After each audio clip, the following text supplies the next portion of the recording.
Good morning. Plato's Gorgias. Day 2. Socrates speaking. I wonder whether I understand the kind of thing you wish to call it, but I shall soon know more clearly. Answer me this. We admit, do we not, the existence of arts? Techne, I assume. Gorgias, yes. Among the various arts there are, I think, some that consist for the most part of action and have little need of words, and some in fact have no need, but their function can be achieved in silence, as for instance painting and sculpture and many others. I fancy it with such arts that you say rhetoric has no concern. Is it not? You are entirely right in your opinion, Socrates. But there are other arts that secure the result entirely through words and have practically no need, or very little need, of action. Arithmetic, for instance, and calculation and geometry and the game of draughts, and many other arts, some of which involve almost as many words as action, and many of them far more, their whole achievement and effect in general being due to words. It is to this kind of art, I believe, that you assign rhetoric. You are right.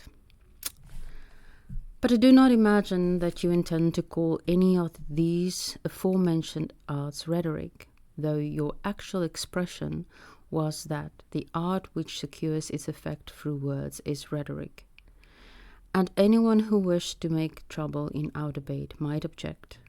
Then you call arithmetic rhetoric Gorgias. But I do not think that you mean by rhetoric either arithmetic or geometry. You are right, Socrates, and your supposition is quite correct. Come then, and complete for yourself the answer for which I asked.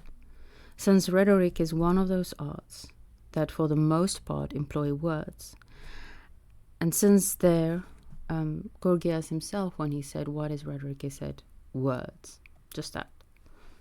Perilogon. So, about words. And since there are other such arts also, try to tell me what is the field of that particular art securing its effect through words, which is called rhetoric. Suppose that somebody should ask me about any of the arts recently mentioned. Socrates, what is the art of arithmetic? I should reply, as you did just now, that it is one of the arts which secure the effect through speech.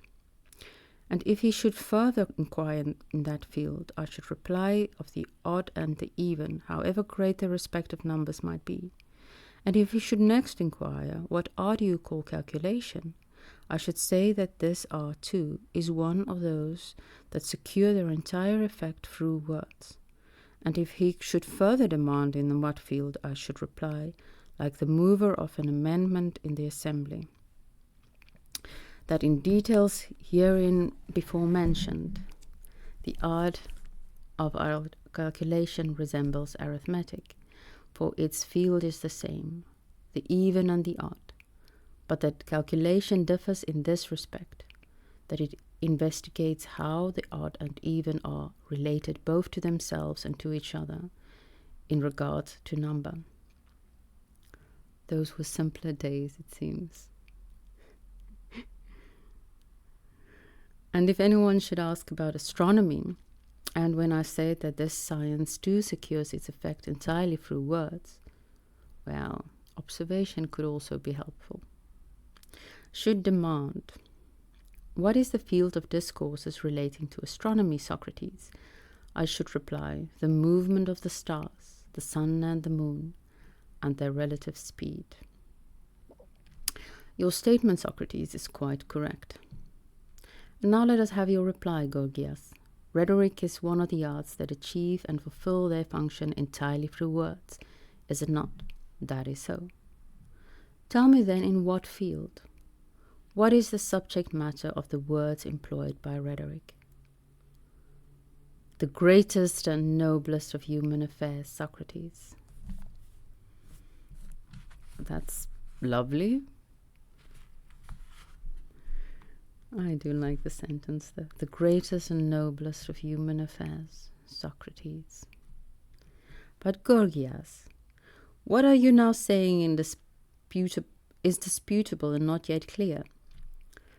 I think you must have heard men singing at drinking parties the familiar song in which they enumerate our blessing, health being the first, beauty the second, and third, as the composer of the song claims, wealth obtained without dishonesty.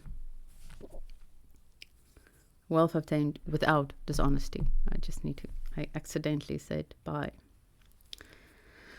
I have heard it, but what is the point of your remark? Suppose the men who produced the blessings praised by the author of that song should suddenly appear, the doctor, the trainer, and the businessman. And the doctor should speak first and say, Socrates, Gorgias is deceiving you. It is not his craft, but mine, that is concerned with the greatest blessing to mankind. If I were to ask him, who are you that make such a claim? He would, I suppose, answer that he is a physician. Then what do you mean is the product of your art the greatest blessing of all? Of course he would doubtless reply, health, Socrates. What greater blessing has man than health? And then suppose that after him the physical trainer should say, I too should be surprised if Gorgias could display to you a blessing greater than mine. I should say to him in turn, and who are you, my good fellow? And what is your function? A trainer, he would answer, and my task is to make men strong and beautiful of body. The second most important function, work. I should send that to my trainer friends. And after the trainer, the businessman would speak in utter contempt, I imagine, of all others. Pray consider, Socrates, whether you believe there is any greater blessing than wealth, whether in the pocket of Gorgias or of any other man. What we should say to him is that you make. Yes, he would reply. And who are you? A businessman. Then we shall say, do you judge wealth to be the greatest blessing for men? Of course, he will answer. And yet Gorgias here insists that his art produces greater benefits than yours, we shall say. It is obvious then that he will next inquire, and what is his benefit? Let Gorgias tell us. And so come, Gorgias. Imagine you are questioned by these men and by myself as well, and answer what it is you claim to be the greatest blessing to man, and claim also to produce it. Something, Socrates, that is in very truth the greatest boon, for it brings freedom to mankind in general, and to each man dominion over others in his own country. That is a very good argument. It is in very truth the greatest boon, for it brings freedom to mankind in general. And what exactly do you mean by that? See, that's the difference between me and Socrates, why I still need to learn to be more like him. I really just like the answers. I'm like, oh yay, an answer, ooh, and I like the words. But Socrates goes further. And what exactly do you mean by that? I mean the power to convince by your words the judges in court, which Socrates could have used. The senators in council, the people in the assembly, or in any other gathering of a civil body. And yet, possessed of such power, you will make the doctor, you will make the trainer your slave, and your businessman will prove to be making money, not for himself, but for another. For you who can speak and persuade multitudes. Ooh. there is great power in those who can speak and persuade multitudes. And we have positive examples, but the example that comes to mind is quite negative. Look at Hitler, a great rhetorician. I can't pronounce that, but you know what I mean. Now at last, Gorgias, you have revealed most precisely, it seems to me, what art you consider rhetoric to be. And if I understand you aright, you assert that rhetoric is a creator of persuasion, and that all its activity is concerned with this. And that's exactly, I think, Socrates' problem. You can use the art of persuasion quite negatively. And this is its sum and substance. Can you state any wider scope for rhetoric than to produce persuasion in the soul of the hearer? By no means, Socrates. I think you define it adequately, for that is its sum and substance. Listen then, Gorgias. I am convinced, you may be sure, that if there is any man who, in a discussion with another, is anxious to know just what is the real subject under discussion, I am such a man, and I am confident that you are too. What then, Socrates? I will tell you. Just what that persuasion is, which you claim is produced by rhetoric, and with what subject it deals, I assure you, I do not know. But I have a suspicion as to what persuasion you mean and its field. Yet I shall ask you nonetheless what you mean by the conviction produced by rhetoric, and what is its province. And why shall I ask you instead of speaking myself when I have this suspicion? Not for your sake, but because I am anxious that the argument should so proceed as to clarify to the utmost the matter under discussion. I am anxious that the argument should so proceed as to clarify to the utmost the matter under discussion.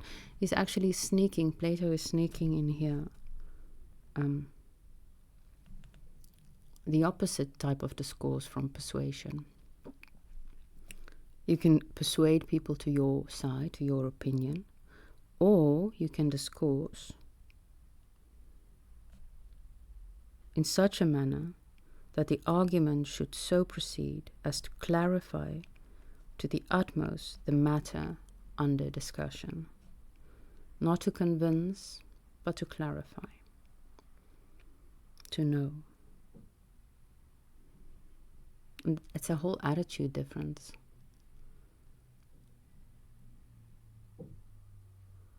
Being willing to learn instead of just wanting to press your opinions upon others. Consider whether I'm right in asking you that further question. If I had asked you what kind of painter Zeuxis was, and you had answered, a painter of living creatures, might I not with justice ask you what kind of living creatures, and where they may be found? Certainly.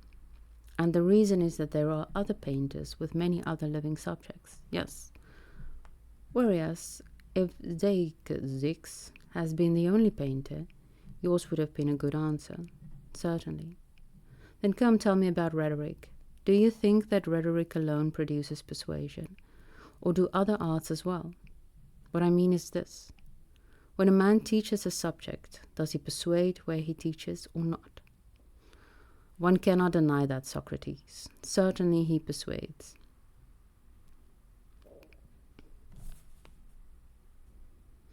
It is interesting that Socrates will use teaching as persuasion, because in a different dialogue he says exactly teaching is reminding people of what they already know.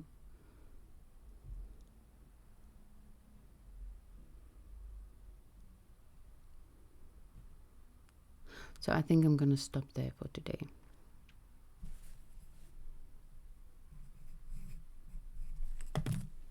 Have a good one.